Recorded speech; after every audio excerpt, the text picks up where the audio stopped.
సుమన్ టీవీలో మీ business promotions కోసం ఈ కింది నెంబర్ను సంప్రదించగలరు.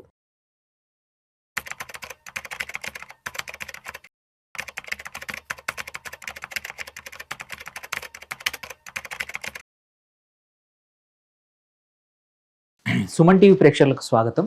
నేను doctor Anil Kumar Bachchu, certified financial ప్లానర్ని. చాలామంది ఈ మధ్య ఒక క్వశ్చన్ అందరికీ వస్తోంది హెల్త్ ఇన్సూరెన్స్ మీద. హెల్త్ ఇన్సూరెన్స్ ఈ మధ్యలో ₹1,00,00,000 హెల్త్ ఇన్సూరెన్స్ అని అడ్వర్టైజ్మెంట్స్ చాలా అయిపోయాయి. చాలా కంపెనీస్ కూడా మనం రెన్యువల్ చేసేప్పుడు కానీ కొత్తగా పాలసీలు తీసుకునేప్పుడు కూడా ₹1,00,00,000 కవర్ తీసుకోండి ఫ్యామిలీకి అని చాలామంది అడుగుతా ఉన్నారు. ఇలాంటప్పుడు ఏంటంటే నాకు ఫ్రీక్వెంట్గా వస్తున్న క్వశ్చన్ ఏంటంటే, సార్ మాకు ₹1,00,00,000 పాలసీ, హెల్త్ పాలసీ ఎందుకు? టర్మ్ లైఫ్ అంటే ఒక ₹1,00,00,000 ₹2,00,00,000 అంటే అవసరము. ఎందుకంటే దానివల్ల మనకి ఫ్యామిలీకి మనకి మన ఇబ్బంది అయినా మన ఇన్కమ్ ఆగిపోతుంది కాబట్టి సరిపోతుంది. బట్ హెల్త్ ఇన్సూరెన్స్ ఎందుకు అనే క్వశ్చన్ చాలా కామన్గా వస్తుంది. అసలు అవసరమా? వస్తే అవసరమే అనిపిస్తే ఎలా చేయాలి, ఎందుకు అవసరము అవసరం లేదా అనేది ఈ వీడియోలో మనం డిస్కస్ చేద్దాం.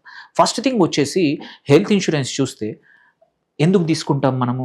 ఇమ్మీడియట్ ఎమర్జెన్సీ అవసరాలకి. ఎందుకంటే మనం డబ్బులు ఎంత సేవ్ చేసినా హాస్పిటల్కి వెళ్ళే టయానికి డబ్బులు చేతిలో ఉండాల్సిన అవసరం లేదు. ఇబ్బందులు అలాంటప్పుడు ఏంటంటే ఎవరినైనా అడగాల్సిన అవసరం లేకుండా మనకి హెల్త్ ఇన్సూరెన్స్ కవర్ ఉంటే ఏంటంటే పాలసీయే పే చేస్తుంది, మన చేతిలోంచి డబ్బులు పోవు.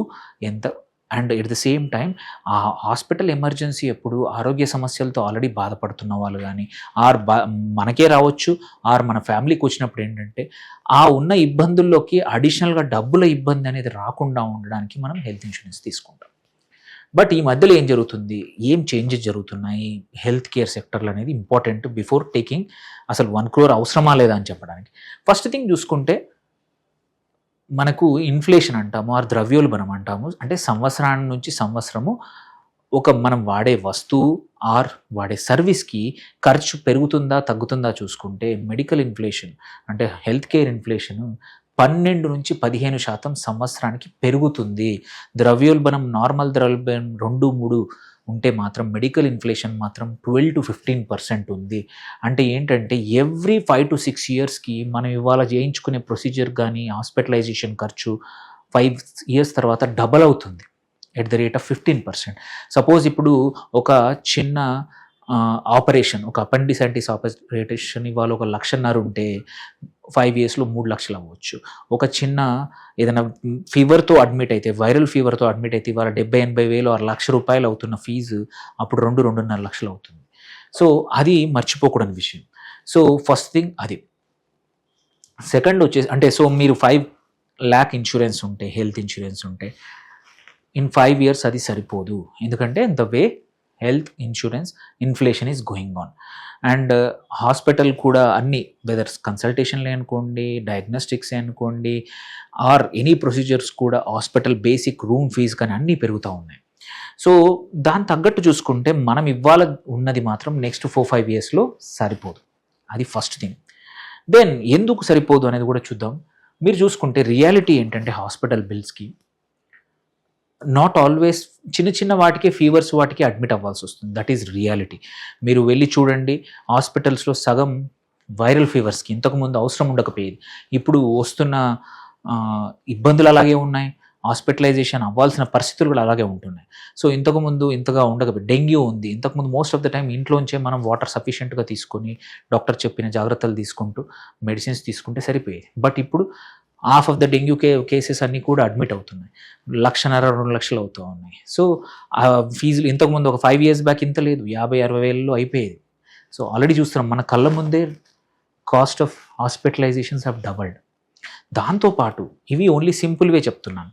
సింపుల్ వే కాకుండా మేజర్ ఏవైతే ఇల్నెసెస్ ఉంటాయో, క్రిటికల్ ఇల్నెసెస్ ఉంటాయో అవి చాలా ఎక్స్పెన్సివ్ అయిపోయాయి. Example one of the common thing, ఇప్పుడు క్యాన్సర్స్ అనేది ఇంతకుముందు కనబడేవే తక్కువ మందికి వచ్చేది. ఇప్పుడు క్యాన్సర్ క్వైట్ కామన్ అయిపోయింది. చాలామంది ఇంతకుముందు క్యాన్సర్ వస్తే లైఫ్ అయిపోయింది అనుకో, అటువంటి వైపు నుంచి మంచి ట్రీట్మెంట్స్ వచ్చాయి, అడ్వాన్స్ ట్రీట్మెంట్స్ వచ్చాయి, రకరకాల మెడిసిన్స్ వచ్చాయి. సో దేర్ బై ఇప్పుడు క్యాన్సర్ సర్వైవర్స్ అవ్వడం కూడా క్వైట్ కామన్ అయిపోయింది. అన్ని క్యాన్సర్స్కి ట్రీట్మెంట్ దొరుకుతుంది. బట్ ఆ treatment is not cheaper. So మీరు చూసుకుంటే medicines are not cheaper, radiation not cheaper, chemotherapy not cheaper. ఇవన్నీ చాలా ఎక్స్పెన్సివ్. మీ రెగ్యులర్ 5-10 లక్షల పాలసీ 2 విజిట్స్కే ఆర్ ఒక్క విజిట్కే డన్. ఇట్ ఈస్ మళ్ళీ నెక్స్ట్ టైం పాకెట్లోంచి పెట్టాల్సి వస్తుంది. దట్స్ వేర్ మనకు పెద్ద పాలసీ అనేది కావాలి కంపల్సరీ. సెకండ్, చాలా కేసులు ఇప్పుడు ఆర్గాన్ ట్రాన్స్ప్లాంట్స్ వింటున్నాం, lung transplant, kidney, liver transplant, చాలా కేసెస్ వింటున్నాం మనం సోషల్ మీడియాలో, వాట్సాప్లో అక్కడ ఇక్కడ వాళ్ళకి ఇబ్బంది వచ్చింది, క్రౌడ్ ఫండింగ్ చేయండి. సో ఈ పరిస్థితి అందరికీ క్రౌడ్ ఫండింగ్ చేయడాలు లేకపోతే నలుగురిని అడగడానికి నచ్చకపోవడం కావచ్చు. మీకే లైఫ్ కవర్ సఫిషియెంట్గా ఉంటే ఎవరిని అడగాల్సిన అవసరం లేదు. ఎవరిని ఇబ్బంది వచ్చినప్పుడు ఎవరితో అంటే చేయి చాచాల్సిన అవసరం లేకుండా మనకే లైఫ్ కవర్ పెద్దగా ఉంటే మన పాలసీయే మన ఆర్గాన్ కవర్ చేస్తుంది, మనకి ఎటువంటి ఇబ్బంది లేకుండా. మీరు చూసుకుంటే ఆర్గాన్ ట్రాన్స్ప్లాంట్ ఎనీవేర్ బిట్వీన్ 20 నుంచి 30 లక్షలు మినిమం అవుతున్నాయి. క్యాన్సర్ ట్రీట్మెంట్ 15 to 25 lakhs అవుతున్నాయి. కార్డియాక్ ప్రొసీజర్స్ కూడా అడ్వాన్స్డ్ వచ్చాయి. మోస్ట్ ఆఫ్ దెమ్ 8 నుంచి 18 లక్షలు ఒక్కొక్క ట్రీట్మెంట్ ఒకరికి అవుతూ ఉంది, కార్డియాక్ ట్రీట్మెంట్స్. అండ్ మీరు చూసుకుంటే ఇంకోటి క్వైట్ కామన్ ఏంటంటే లాంగ్ ఐసీయూ స్టేస్ అయిపోతున్నాయి. So ventilator based ITC support చూసుకుంటే నియర్లీ రోజుకి 20,000 నుంచి 80,000 రూపాయలు, డిపెండ్స్ ఆన్ ద హాస్పిటల్ బట్టి. సో ఒక 10 రోజుల స్టే అయితే 8-9 లక్షలు అక్కడే ఐసీయూలోనే అయిపోతుంది. ప్లస్ బయటకు వచ్చాక ఇంకా కొన్ని రోజులు ఆపరేషన్ అన్నీ కలుపుకుంటే 30 లక్షలు అవుతుంది.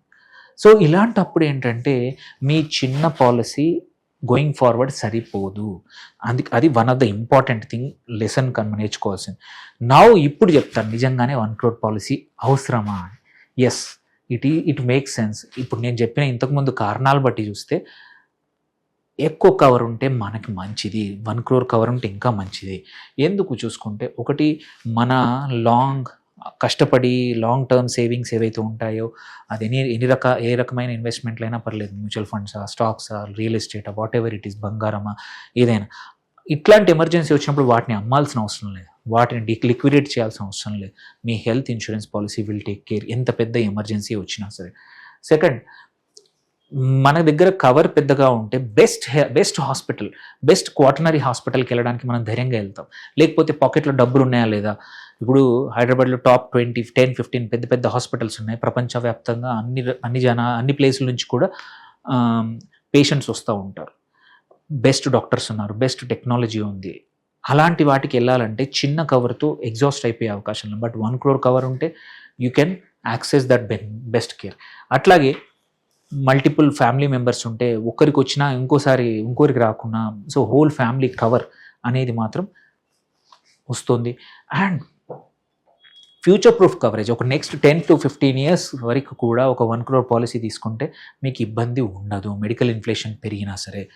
సో ఇది దీంతో పాటు ఇంకొక ఫ్యాక్ట్ ఉంది. ఈ కాలంలో ఏంటంటే చాలా ట్రీట్మెంట్స్కి రోబోటిక్ ట్రీట్మెంట్ వచ్చింది, రోబోటిక్ సర్జరీస్ వచ్చాయి.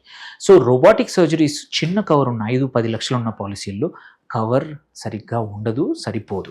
వేరాజ్ పెద్ద కవర్ ఉంటే ఇంకో రోబోటిక్తో అడ్వాంటేజ్ ఏంటంటే కాంప్లెక్స్ సర్జరీస్ కూడా తొందరగా అయిపోతాయి, తొందరగా రికవర్ అవుతాం, తొందరగా హాస్పిటల్ నుంచి బయటకు వస్తాం. బట్ వాటికి కవరేజే సరిగ్గా మీ ఎగ్జిస్టింగ్ పాలసీలో ఉందా లేదా తెలియదు మనకి. But whereas 20, 25, 30 lakhs base policy ఉంటే అన్నిట్లలో ఉంటాయి. సో అందుకోసం అది కూడా ఒక రీజన్, వన్ మోర్ రీజన్ నేను చెప్పిన ఇంతకుముందు కారణాలతో పాటు. అండ్ మీరు చూసుకుంటే నేను చెప్పినట్టు 12x ఇంతకుముందు కన్నా కూడా హెల్త్ ఇన్సూరెన్స్ అంటే 1 crore ఇంతకుముందు ఎంత ఉండేది ఇప్పుడు చూసుకుంటే ఇట్ ఈస్ చీపర్. ప్రీమియం కూడా అంత మరీ ఎక్కువ పెరగట్లేదు. సో 10 lakhs నుంచి 1 crore చూసుకుంటే only annual premium 20 to 30%. Let's say 10 lakh ఒక 20,000 ఉంటే 1 crore కవర్కి 30-32,000 కన్నా ఎక్కువగా ఉండకపోవచ్చు, ఎక్కువ మట్టుకి అంటే చిన్న ఏజ్ ఉన్న వాళ్ళకి. సో ప్రీమియం ఎందుకంటే బేస్ పాలసీదే ప్రీమియం ఎక్స్పెన్సివ్ ఉంటుంది. వెరాజ్ నువ్వు సూపర్ టాప్అప్ కానీ అడిషనల్గా కొత్త పాలసీ తీసుకుంటే దానికి ఎక్కువగా ప్రీమియం ఉండదు అనమాట. సో దానికోసం ఒక స్ట్రాటజీ ఏంటంటే ఇన్ ద ఎండ్ 1 crore అంటే 1 crore బేస్ పాలసీ తీసుకోవాలా అంటే కాదు. కొన్ని కేసుల్లో ఇట్ మేక్స్ సెన్స్, కొన్ని కంపెనీస్ తక్కువ రేటుకే ఇస్తున్నాయి ఎందుకంటే వాళ్ళే ఇన్బిల్ట్ చేస్తున్నారు. ఒక 25 lakhs ఏమో బేస్ పాలసీ, 75 lakhs ఏమో సూపర్ టాప్అప్. ఆర్ మీరే సొంతంగా కూడా చేసుకోవచ్చు. మీరు 2 రకాల పాలసీలు తీసుకోవచ్చు, సేమ్ కంపెనీ కావచ్చు, వేరే కంపెనీ అయినా పర్లేదు. First layer 1 base policy. ఐడియల్గా ఏంటంటే నేనైతే 10 లక్షలు కాదు 15 నుంచి 20 లక్షలు బేస్ పాలసీ ఉండాలి. దానిపైన layer 2 super top-up policy, not top-up. Top-up సంవత్సరానికి ఒకటేసారి కవర్ అవుతుంది. బట్ సూపర్ టాప్అప్ ఏంటంటే మనం ఒక 50 లక్షల సూపర్ టాప్అప్ తీసుకుంటే ఒక హాస్పిటలైజేషన్లో 20 వాడినా మిగిలిన 30 లక్షలు కూడా వాడుకోవచ్చు రెస్ట్ ఆఫ్ ద ఇయర్ అనమాట. సో అదికే సూపర్ టాప్అప్ తీసుకోవాలి. సో ఇక్కడ ఏంటి, ఈ బేస్ పాలసీ అయిపోతేనే దీన్ని వాడుకునే వీలు ఉంటుందన్నమాట. సో దీని లెక్కన ఏంటంటే బేస్ పాలసీ ఎక్స్పెన్సివ్ ఉంటుంది, బట్ సూపర్ టాప్అప్ చాలా తక్కువగా ఉంటుంది. ఎగ్జాంపుల్ తీసుకుంటే ఒక family of 4 less than 30 parents ఇద్దరు 35 కన్నా తక్కువ ఉన్నారు, ఇద్దరు పిల్లలు ఉన్నారు అనుకుంటే ఒక 25,000 30 మధ్యలో ఒక 15 లక్షల బేస్ పాలసీ వస్తుంది. వేరాజ్ ఇంకొక 10,000లో అంటే 25,000 బేసు ఒక 10,000లో ₹1,00,00,000 రెస్ట్ ఆఫ్ ద కవర్ కూడా వస్తుంది. సో ఈ లెక్కన ఏంటంటే లైఫ్ కవరు పెరిగింది, హెల్త్ కవరు పెరిగింది, అండ్ అడిషనల్ ఫీచర్స్ అన్నీ కూడా ఉన్నాయి, అన్ని కావాల్సిన అన్ని కవరేజ్ కూడా ఉంటుందన్నమాట. So in the end conclusion చూసుకుంటే ఏంటంటే స్మార్ట్ వే ఏంటంటే 1 crore కావాలి ఈ కాలంలో చాలామందికి. మిడిల్ అండ్ అప్పర్ మిడిల్ క్లాస్కి ఇట్స్ ఎసెన్షియల్. ఎందుకంటే ద హాస్పిటల్స్ ఏవైతే ఉన్నాయో వాటివి కూడా 5 స్టార్ ట్రీట్మెంట్ లాగా అయిపోయాయి. సో అక్కడ అందుకోసం ఒక బేస్ పాలసీ ఉంచుకోండి, ఐడియల్గా 10 నుంచి 25 మధ్యలో, బట్ ఐ ప్రిఫర్ 15 to 25 మధ్యలో ఒక బేస్ పాలసీ పెట్టుకోండి. దాని తర్వాత ఒక సూపర్ టాప్అప్ యాడ్ చేసుకోండి, which is 75 to 90 lakhs to go near 1 crore. Then అన్నిటికన్నా important, buy early, lower premiums lock in ఉండదు, బట్ బై ఎర్లీ. అండ్ ఒక అడ్వాంటేజ్ ఏంటంటే మన వెయిటింగ్ పీరియడ్స్ తగ్గిపోతూ ఉంటాయి. కొన్ని ఏవైతే డిసీజెస్కి వెయిటింగ్ పీరియడ్ ఉంటాయో అది తొందరగా తీసుకుంటే కవరేజ్ ఉంటుంది. అండ్ ఇంకో important, most of the policies come with మీరు వాడకపోతే దాన్ని యాడ్ బ్యాక్ చేస్తూ ఉన్నారు. అంటే ఒక 20 లక్షల పాలసీ తీసుకున్నాము, 5 సంవత్సరాలు వాడకపోతే 1.2 crore కవర్ ఓన్లీ బేస్ ప్రీమియందే వస్తుంది. దాని మీద మీరు అడిషనల్ సూపర్ టాప్ తీసుకున్నారంటే ఇంకా ఎక్కువ పెద్ద కవర్ అవుతుంది అనమాట. అందుకే తొందర తీసుకోవడం అడ్వాంటేజ్. ఏదైనా ప్రాబ్లం వచ్చే కన్నా ముందు నుంచి తీసుకుంటే ఇదంతా క్యాష్ బ్యాక్ యాడ్ అయిపోయి కూడా ప్రీమియం పెరుగుతూ ఉంది మన కవరేజ్. అండ్ లాస్ట్ ఇంపార్టెంట్ ఏంటంటే ఎవ్రీ టైం రిన్యూ చేసేప్పుడు రివ్యూ చేయండి health insurance. This is very much important. చాలామంది చేయరు. Every renewal gives an opportunity. ఎందుకంటే పోర్టబిలిటీ ఉంది హెల్త్ ఇన్సూరెన్స్లో. మీరు పోర్టబుల్ చేసుకోవడానికి అన్ని రకాల అవకాశాలు ఉన్నాయి. So thereby health insurance అనేది ఇంతకుముందులాగా సింపుల్ అయిపోలేదు. ఎవరు వస్తే వాళ్ళకు వచ్చేసి ఒక పాలసీ 5 లక్షలు 10 లక్షలు ఇచ్చేయండి అని తీసుకుంటే మాత్రం మీకు రేపు అవసరం వచ్చినప్పుడు మాత్రం పక్కా ఇబ్బందులకు గురవుతాం. దాని బదులు మీ హెల్త్, మీ ఏజ్, మీరున్న ప్లేస్ అండ్ ఇప్పుడున్న ఇన్ఫ్లేషన్ పరిస్థితులు చూసుకుంటే పెద్ద కవర్ 1 crore అయినా పర్లేదు. 1 crore is not bad decision. చాలామంది చెడ్డ అంటే అంతెందుకు పెడతాం అనుకుంటారు. నో, అంత అవసరం లేకదు అనిపించేది ఇప్పుడు అనిపించవచ్చు, but kind of diseases, kind of hospitalization expenses చూస్తూ ఉంటే మాత్రం ఇట్ మేక్స్ సెన్స్. సో మీకు ఏమైనా క్వశ్చన్స్ ఉంటే పోస్ట్ చేయండి. Thank you for watching. Signing off doctor Anil Kumar Bachu.